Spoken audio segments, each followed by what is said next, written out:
কাজু মারেন, তকবীর মারেন। নারায়ে তাকবীর।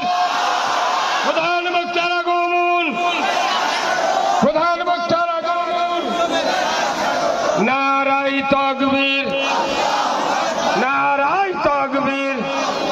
ভাই দোয়া চাই, আল্লাহ তাআলা আমার আবরার ভাইকে কবুল করুক, জোরে কোন আমিন। তাকবীর, নারায়ে তাকবীর। আল্লাহু আকবার। প্রধান মেহমানের আগমন, শুভেচ্ছা স্বাগত, প্রধান মেহমানের আগমন শুভেচ্ছা স্বাগত, শ্যামলাবাড়ির পক্ষ থেকে, শুভেচ্ছা, মেম্বার সাহেবের পক্ষ থেকে, আঙ্গুলার শুভেচ্ছা, চেয়ারম্যান সাহেবের পক্ষ থেকে, প্রশাসনিক কর্মকর্তার পক্ষ থেকে লিল্লাহে তাকবীর, নারায়ে তাকবীর। আমি কোরআন থেকে একটা সূরার তাফসীর পেশ করব নির্দিষ্ট বিষয় থেকে ইনশাআল্লাহ। বাট শুরুতে একটা সমসাময়িক ফিতনা নিয়ে কথা বলতে চাচ্ছি। আমাদের এই পুরো দেশটা আজকে সমকামিতার পায়তারা চলছে আমাদের এই দেশে।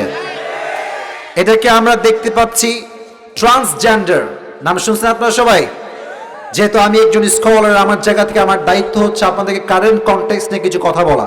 আর এই যে ডানে বামে সেলফি তোলা বাদ দেন, ওয়াজে মনোযোগী হন। সেলফি নয়, এই মাহফিলটা সেলফি তোলার জায়গা নয়, জীবন পরিবর্তনের জায়গা, ঠিক কিনা বলো যুবকেরা? যা হয়েছে selfie, enough, enough is enough, stop it now. এখন জাস্ট আমার কথাগুলো মনোযোগ দিয়ে শুনবেন। আপনারা দেখেছেন আসিফ স্যার নামে একজন মানুষ, যিনি আয় ভাইরা, আয় ভাই আমি আছি, আপনি কিছু বললেন না, আমি আছি। আপনারা এই জানেন না, উনি কোনো খারাপ কথা বলে না, উনি একটু কথা ঠিকই বলেছে, বাট যা করবেন ইশারায়।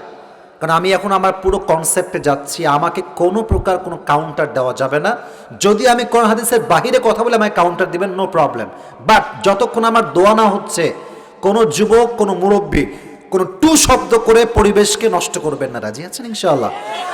আর আমি আসিফ আপনাদেরকে একটা কথা ইনশিওর করছি, আমি কোনো খাইস্টা মার্কা হুজুর না, আমি গালি দেওয়া হুজুর না, যে অমুকের বদনাম তমুকের বদনাম করে জীবন শেষ করবো তা না।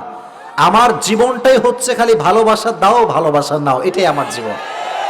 আপনারা আমার ভিডিও দেখবেন, ইউটিউবে ফেসবুকে দেখবেন, যুবকদের যে ভালোবাসা আমি এই বয়সে পাইছি, এটা মানুষ যুগ যুগ ধরে কখনো খুঁজে পায় না। অতএব মেহেরবানি করে আমাকে সুন্দর পরিবেশ দেন। বলেন, এটার নাম হচ্ছে ট্রান্সজেন্ডার। নাম কি বলেন? ট্রান্সজেন্ডার। আমি একটু বোঝাই ট্রান্সজেন্ডার কাকে বলে এবং এটা সমাজে কেমনে ছড়াচ্ছে। ট্রান্সজেন্ডার হচ্ছে এরকম, জাস্ট এক্সাম্পল দিয়ে বোঝাচ্ছি। আমি কি মেয়ে না পুরুষ? বলেন না, মেয়ে না ছেলে? ছেলে। But inside I feel that I am like a girl. আমি মনে মনে ভাবি যে আমি একখান মাইয়া, আর আমি মেয়েদের মতো চলাফেরা করতে চাই, লিপস্টিক ইউজ করছি, কানের দুল দিচ্ছি, গলায় চেইন পরছি। This is called transgender feelings. যারা পুরুষ হয়ে নারী অনুভূতি নিয়ে আসে ভিতরে, অথবা নারী হয়ে পুরুষ অনুভূতি ভিতরে নিয়ে আসে, তারা অস্ত্রোপচার করে কিংবা সার্জারি করে তাদের হরমোনকে প্রতিস্থাপন করে, লিঙ্গ পরিবর্তন করে এবং তারা পুরুষ থেকে নারী হয়, নারী থেকে পুরুষ হয়। এটা কি ইসলামে জায়েজ? আল্লাহ নিজেই বলছেন, লাকাদ খালাকনাল ইনসানা ফি আহসানি তাকওয়িম। Allah says in Surah At-Tin, we created the mankind in the best level of stature. আল্লাহ বলছেন, আমি মানুষকে সর্বোচ্চ রূপে সুন্দর করে বানিয়েছি। সুবহানাল্লাহ পড়বেন না সবাই আপনারা? আর নবীজি বলছেন, যারা আল্লাহর দেওয়া সৃষ্টিতে পরিবর্তন আনে, রূপকে তারা পরিবর্তন করে, পুরুষ থেকে নারী হতে চায়, নারী থেকে পুরুষ হতে চায়, পুরুষ হয়ে নারীর পোশাক পরে, নারী হয়ে পুরুষের পোশাক পরে, আল্লাহর রাসূল এদের সবাইকে লানত করেছেন। বলেন নাউজুবিল্লাহ। অতএব এই যে ট্রান্সজেন্ডার ফিতনা চলছে, সমকামিতার ফিতনা চলছে, আজকে যদি আমরা সোচ্চার না হই, গোটা দেশটা অন্ধকার দিয়ে ভরে যাবে। ঠিক কিনা বলো যুবক ভাইরা? এটার বিরুদ্ধে আমাদেরকে রুখে দাঁড়াতে হবে। অতএব আমাদের কথা একটা, যতদিন মুসলমান ঘরের সন্তানরা বেঁচে আছে, সমকামিতা দিয়ে এই বাংলার জমিনে কেউ টিকতে পারবে না। ঠিক কিনা বলো যুবক ভাইরা? আল্লাহ আমার এই দেশকে সমকামিতার থেকে হেফাজত করুক। সকলেই মন খুলে পড়ে আমিন। রাজবাড়ির পাংশার ভাইরা কেমন আছেন আপনারা সবাই? আলহামদুলিল্লাহ। কালুখালী উপজেলা। আর পাংশা থেকে এটা মোটামুটি কয় কিলো হবে? পাশাপাশি আর কি, মোড় থেকে আমরা আসলাম। আর কান্দ্রা এটা কিসের নাম, এলাকা? গ্রামের নাম। তো নলকান্দ্রার ভাইয়েরা কেমন আছেন আপনারা সবাই? মাশাআল্লাহ, আলহামদুলিল্লাহ, আল্লাহর রহমতে আমরা সবাই ভালো আছি, আল্লাহর শুকরিয়া। আজকে এই প্রোগ্রামে যা আমরা বসতে পেরেছি, বসার জন্য সবাই খুশি না বেজার? আমি কিন্তু এদিকে কখনো আসি না, এই রাজবাড়ির এই পাংশা বলেন বা এইদিকে আপনাদের নলকান্দ্রা। কোন জায়গাতে আসছি? কোথায়? এখান থেকে কতটুকু দূরে হবে? আচ্ছা, তাহলে তো আমি ভেবেছি যে কুষ্টিয়াতে আসলাম, সেটা ভাবছি। দেখি কুষ্টিয়ার ভিতরে পড়ে না ফরিদপুরে? রাজাবাড়ি কি আপনাদের কোন জেলা? ও আচ্ছা আচ্ছা, রাতের আধারে আসি, কই যে যাই কিছুই বুঝি না মাঝে মাঝে। তো মাশাআল্লাহ, তো ওখানে কয়জন গিয়েছেন দেখি, একটু হাত তোলেন দেখি। অনেকেই গেছেন, মাশাআল্লাহ, মারহাবা বলেন সবাই আপনারা। কিছু শ্রোতা আমার পরিচিত পাওয়া গিয়েছে। আমরা যে আজকে সবাই আবার একত্রিত হতে পেরেছি, খুশি না বেজার? সকলেই আমরা মন খুলে পড়ছি আলহামদুলিল্লাহ। আজকের এই প্রোগ্রাম, আচ্ছা আমি যে এসেছিলাম এটা কোন বছরে ভাই? এই বছর না গত বছর? গত বছর আসছিলাম। আচ্ছা, আমি আসলে জানি না তো, তাই জিজ্ঞেস করলাম, কেউ রাগটা করবেন না, ঠিক আছে? আমার ব্যাপারটা আমি বলি, আগেই চিৎকার করবেন না, আগে বলি।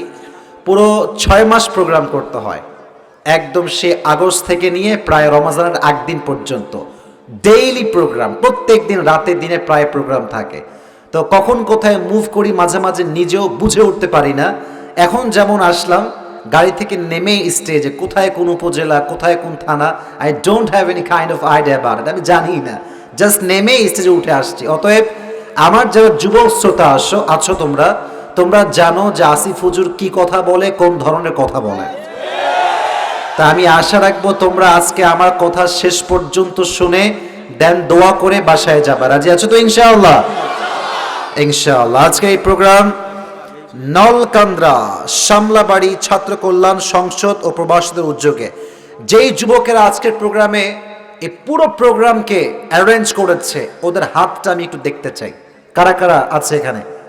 আর কই যারা উদ্যোক্তা? 1 2 3 4 5 6, মাশাআল্লাহ, বেশি জন না তো দেখছি, আরো আছে পেছনে। এই কয়েকজন মিলে এত সুন্দর একটা প্রোগ্রাম করেছে, মারহাবা বলবেন না আপনারা সবাই? এটাই হচ্ছে যুব সমাজের শক্তি। এরা যদি ঠিক হয়ে যায়, পুরো দেশ থেকে দুর্নীতি বন্ধ হয়ে যাবে। এদের কাছে সবচেয়ে বড় শক্তি লুকিয়ে আছে।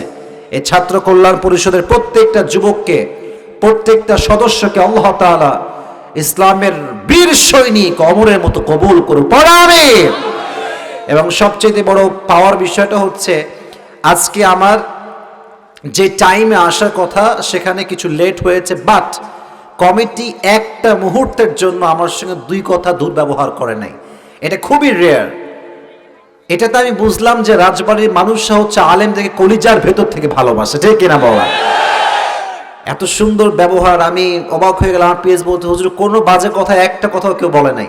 আমরা যে লেট করে ফেললাম আমাদের গাড়ির জন্য, কেউ একটা কথাও বলে নাই। তো এই কমিটির জন্য আমি দোয়া করি, আল্লাহ কমিটির প্রত্যেকটা সদস্যকে নেক হায়াত দান করুন, সকলেই পড়ে আমিন। আচ্ছা যুবক ভাইয়েরা, বলো তো, আমাদের বাংলাদেশে, রাগটা করবেন নাকি আমার কথায় আপনারা? একমত আগে শুনে নেই, রাগ করবেন নাকি আপনারা? এইখানে প্রবাসের ভাইয়েরা অনেক কন্ট্রিবিউশন করেছেন, অনেক কন্ট্রিবিউট করেছেন। তারা আমাদেরকে হয়তো বিদেশ থেকে লাইভে শুনতে পারে। আমি প্রবাসের প্রত্যেকটা ভাইয়ের জন্য দোয়া করি, আল্লাহ প্রবাসের প্রত্যেকটা ভাইকে নেক হায়াত দান করুন, পড়া আমিন।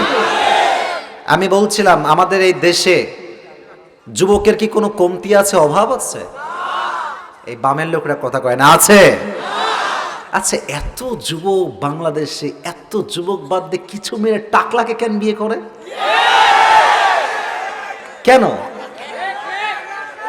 কেন করে এটা? আজীব কথাবার্তা। এতগুলো যুবক বাংলাদেশে আছে, এরা সব বাদ দিয়ে টাকলাকে পছন্দ করে, আজীব একটা কথাবার্তা। আমার দোষটা ওই টাকলা, কেউ কারো চুল নাই, এই নাই, এটা নিয়ে আমার কোনো সমস্যা নাই। আমার সমস্যা একটা, তোর বয়স মাত্র 15 18, তুই 70 বছর বুড়া কেমনে পছন্দ করলি আমার বোন? তুই কেমনে করলি এটা? তো জিজ্ঞেস করলে বলবে যে আই ক্যান ফিল হিম, আমি তারে ফিল করতে পারি, ভালো লাগে। হ্যাঁ, আমি বলি এসব ঘোল আমাদের খাওয়াবেন না। আমরা সব বুঝি it's not about feelings, it's not all about love and caring, it's all about money fact and nothing else. টাকা থাকলে আজকালকার মেয়েরা বয়স দেখতে চায় না, বলে পা ধুয়ে আমরা কি চেহারা ধুয়ে পানি খাবো? টাকা থাকলেই মেয়েরা বিয়ে করতে রাজি হয়ে যায়, ঠিক না বলো? তবে সব মেয়েকে এক পাল্লায় মাপা যায়।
জাহান্নামের আগুনের তাপ তার চাইতে 70 গুণ বেশি হয় পড়া, আল্লাহু আকবার, 70 গুণ বেশি। আচ্ছা, look at my hand please, look at my hand.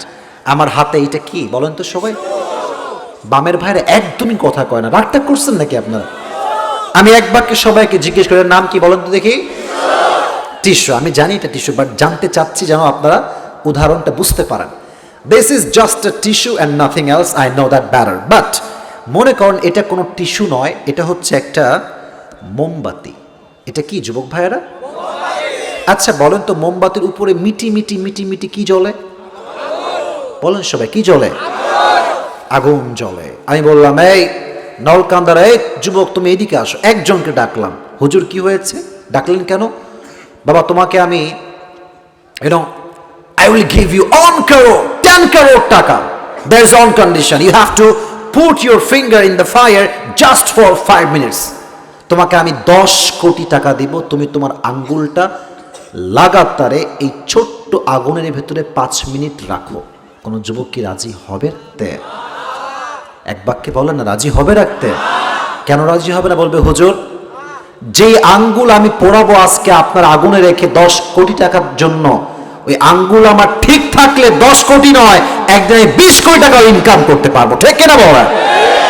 দুনিয়ার সামান্য মোমবাতির আগুনে মানুষ হাত রাখতে রাজি না, আর জাহান্নামের আগুন কেমন হবে? নাজ্জাতাল লিশাওয়া।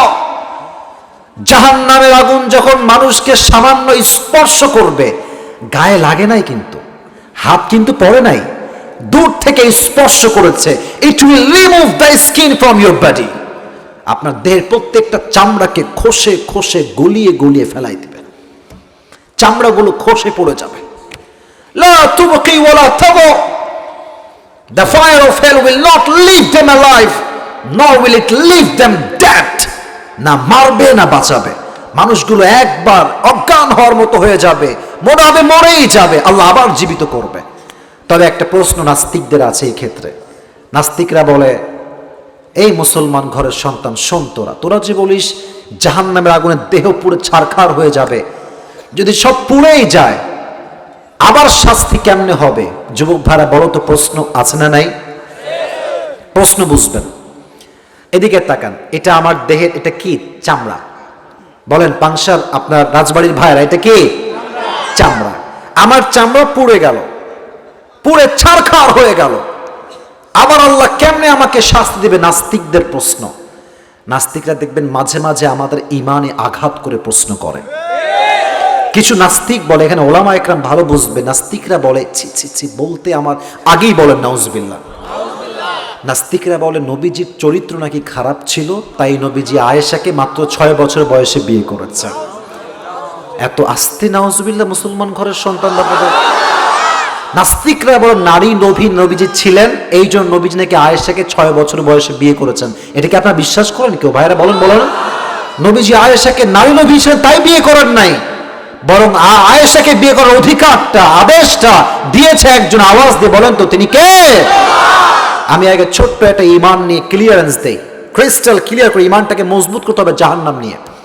এক নাস্তিক বলছে আমার উত্তর যদি কেউ দিতে পারে আমি মুসলমান হয়ে যাব, বাট আমার প্রশ্ন হচ্ছে 3টা।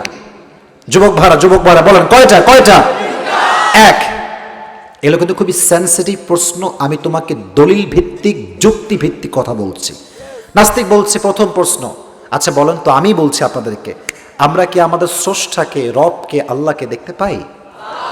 ভাই ভয় পাবেন না, আমাকে বলেন দেখতে কি আমরা পাই না, বাট আমরা বিশ্বাস করি রব বলতে একজন আছেন। আওয়াজ দিয়ে বলেন তো তিনি কে? আল্লাহ আমার রব। বলেন আল্লাহ আমার রব, দমে দমে তনু মনে তারি অনুভব। ঠিক না বলেন? তোমার দুনিয়াতে আমি যেদিকে তাকাই, অথই নিয়ামতে ডুবে আছি সবাই। পাখালির কণ্ঠে শুনি তাসবিহ কল রব। পড়েন আল্লাহ আমার রব, এই রবই আমার সব। রবকে জয় বলেন, রবকে। নাস্তিক বলছে মুসলমান ঘরের সন্তান, ভালো প্রশ্ন, তুমি কি তোমার রবকে দেখতে পাও? বলছে আমি তো দেখতে পাই না। So why do you believe on that? তুমি তো দেখো না, বিশ্বাস করো কেমনে? বলছে তাই তো, দেখি না, বিশ্বাস করি কেন? একটা শেষ প্রশ্ন। 2 নাম্বার বলো, বলছে যে আচ্ছা বলো, আপনারা বলেন জিন এবং শয়তান মাটির তৈরি না আগুনের তৈরি? শুনি নাই, মাটি না আগুন? আর জাহান্নামে যে শাস্তি হবে আমরা জানলাম, এখন কি দিয়ে শাস্তি হবে? আগুন দিয়ে। হুজুররা একটু আমাকে অ্যাপ্রিসিয়েট করবেন, আমি যা বলছি বললে আমাকে ধরা দেবেন, কোনো সমস্যা নাই। ও বলছে কি রে, যদি শয়তান সৃষ্টি হয় আগুন দিয়ে আর জাহান্নামের শাস্তি হয় আগুন দিয়ে, আগুনে আগুনের শাস্তি কেমনে পসিবল? প্রশ্ন আসলেই যুবক ভাইরা আছে না নাই? মুসলমান তো থক হয়ে গেছে। আর তাই তো, জাহান্নামে শয়তান শাস্তি আগুনে পড়বে কারণ শয়তান তো নিজে আগুনের তৈরি। বলছে 3 নাম্বারটা বলেন ভাই।